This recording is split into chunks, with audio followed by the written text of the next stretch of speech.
The rain was a monster tonight. It clawed at the windows of my little house. Thunder was its angry roar, shaking the old wooden walls until I thought they might fall down. I sat alone in my armchair, watching the lightning flash across the dark countryside. Each flash lit up the empty fields, the twisting trees, and the long muddy road that led to nowhere. My name is Rafiq, and I have lived in this house by myself for a year. Ever since my grandmother passed away, the silence has been my only real companion. Sometimes the silence felt peaceful, but tonight it felt heavy, like a thick blanket I couldn't pull away. I missed her. I missed the smell of her baking bread and the sound of her humming old songs. The house was once filled with life, but now it was just me and the memories. The memories were like ghosts themselves, floating in the corners of every room. I traced the patterns on the worn armchair, the same chair she used to sit in. A single tear rolled down my cheek, hot against my cold skin. Loneliness was a cold, sharp thing. It poked at me, reminded me that I was all alone out here, miles from the nearest town, with only the storm for company. I pulled my thin blanket tighter around my shoulders, trying to chase away the chill. Suddenly, a sound cut through the storm's fury. Knock, knock, knock. It was loud, urgent. I froze, my heart leaping into my throat. Who could possibly be out there in this weather? No one ever came to visit, especially not in the middle of a raging thunderstorm. My mind raced. Maybe it was a traveler, their car broken down on the lonely road. Or maybe it was something else. Something worse.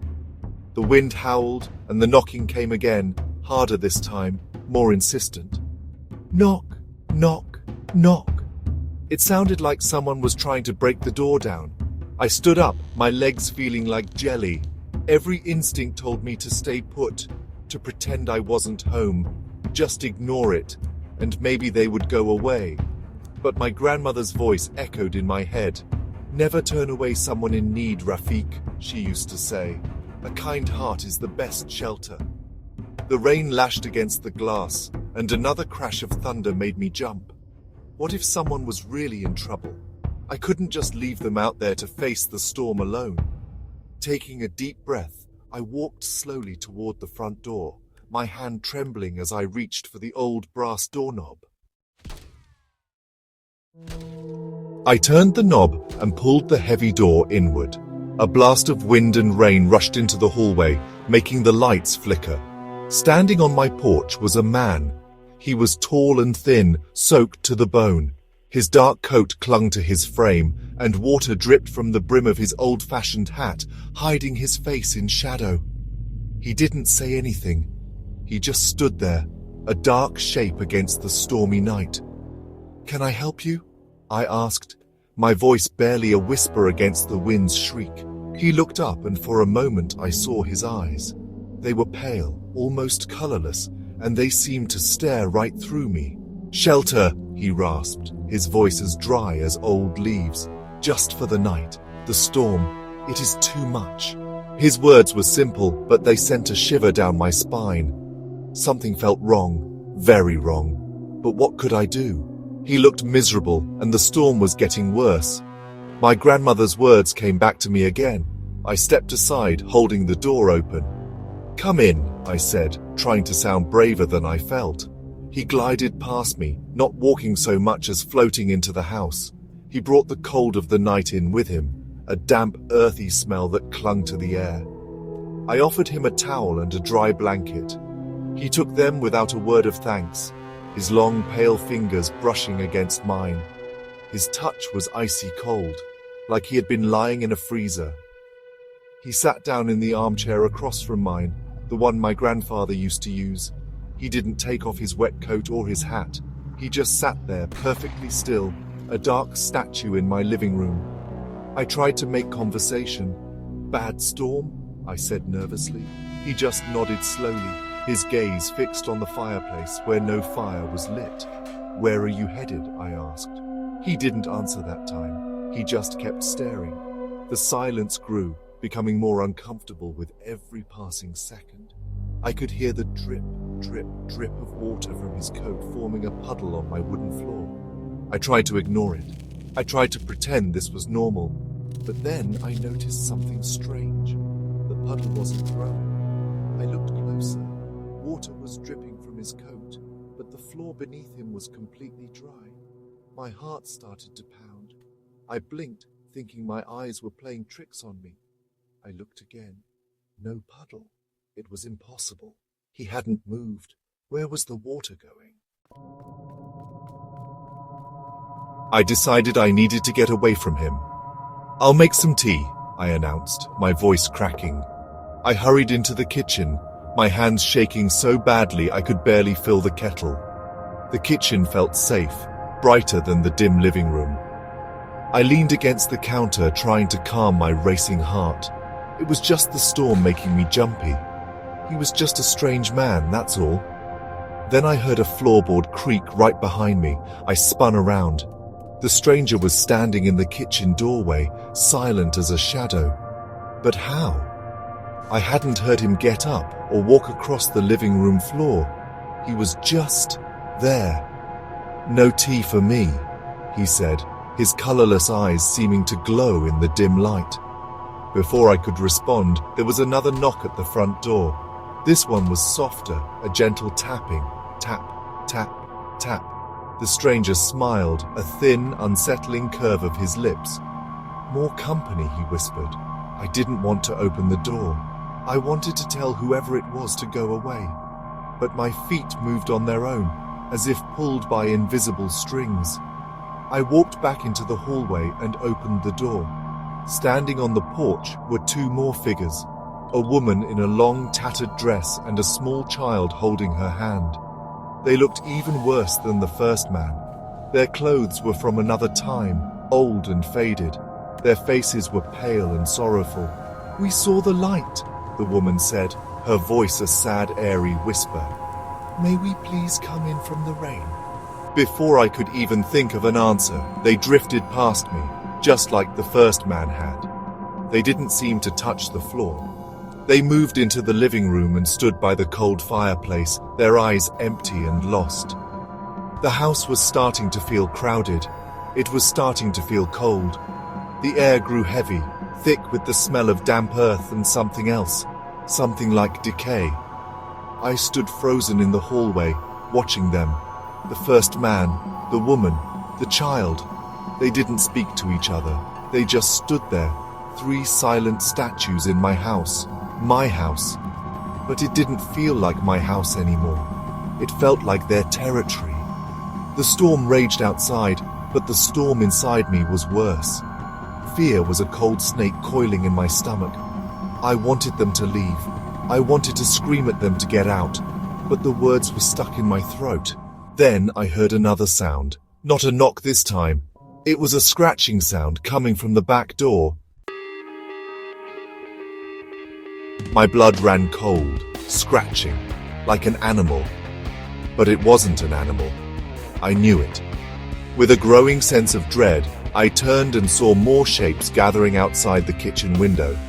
Pale faces, dark eyes, all staring in at me. They weren't knocking anymore. They were just coming in. One by one, they seeped through the walls, through the closed doors like smoke. An old man with a long grey beard. A young woman with hollow eyes, a pair of twins who moved in perfect, creepy unison. Soon my small house was filled with these silent, ghostly figures. They stood in every corner, on the stairs, in the hallway. This was too much. This was a nightmare. "Get out! All of you, get out of my house!" None of them moved. None of them even blinked. They just stared at me with those same empty, lifeless eyes. The first stranger, the one who started it all, turned his head slowly. The smile was back on his face, wider and more terrifying than before. "But we like it here," he said, his voice echoing in the crowded room, seeming to come from everywhere at once. "It's so cozy." His words hung in the air, a chilling promise. That was it. I had to escape. I wasn't going to stay here with them. I turned and lunged for the front door, my only thought to run out into the storm, to run anywhere. My hand closed around the brass doorknob. I twisted it. It wouldn't budge. It was locked tight. But I hadn't locked it. I pulled and pulled, rattling the door in its frame, but it was no use. It was as if it was sealed shut with iron. Panic surged through me, hot and sharp. I was trapped. I was trapped inside my own home with these things. I abandoned the front door and ran for the back. Maybe that one would open. The ghostly figures parted from me as I ran, their cold presence brushing against my skin like cobwebs. I reached the back door and fumbled with the lock. It was stuck too. I threw my shoulder against it again and again, but it was like hitting a wall of solid rock. I tried the windows one after another, but they wouldn't open either. They were screwed shut, sealed tight. The house, my safe and familiar house, had become my prison. It was holding me here for them. I stumbled back into the center of the living room, breathing heavily, my hope draining away. I was surrounded. There was no way out. The silent crowd of strangers watched my every move, their collective gaze pressing down on me. The air was so cold now that I could see my own breath. The first stranger glided toward me, his feet making no sound on the floorboards. He stopped right in front of me, so close I could see the dusty, ancient fabric of his coat. He tilted his head, his pale eyes studying my terrified face with a look of cold curiosity. "You are scared," he stated. It wasn't a question. "You should not be. We mean you no harm." His voice was calm, but there was no comfort in it. It was the calm of a spider talking to a fly caught in its web. "We just want to stay," he continued. The woman in the tattered dress nodded slowly. "It has been so long since we had a home," she whispered, her voice filled with a deep, endless sadness. "So long wandering in the cold and the rain. This place is warm. You are warm." As she spoke, the other figures murmured in agreement, a low, ghostly hum that filled the room. "But this is house!" I cried, my voice filled with desperation. "You can't stay here!" The stranger's smile vanished. His face became a hard, cold mask. "It was our house first," he said, his voice dropping to a dangerous whisper. "Long before it was yours. We built these walls. We died in these rooms. We have been waiting for someone to open the door and let us back in. You were kind enough to do that for us." A horrible realization dawned on me.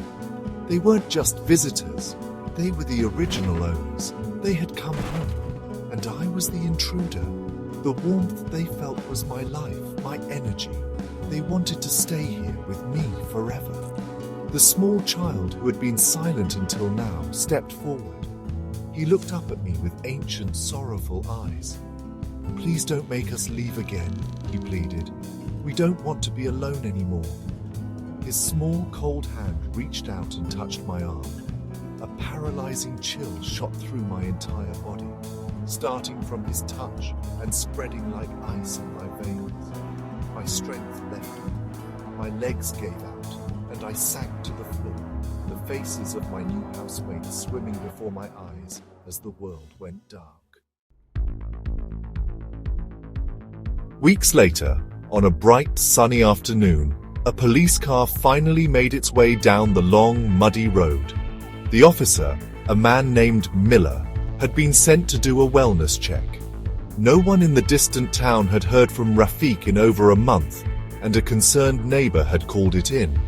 Officer Miller parked his car and walked up to the small, isolated house. It looked peaceful. Birds were singing, and wildflowers grew along the porch. It was hard to imagine the fierce storm that had raged here not long ago. The house looked perfectly normal, if a little neglected. He knocked on the door.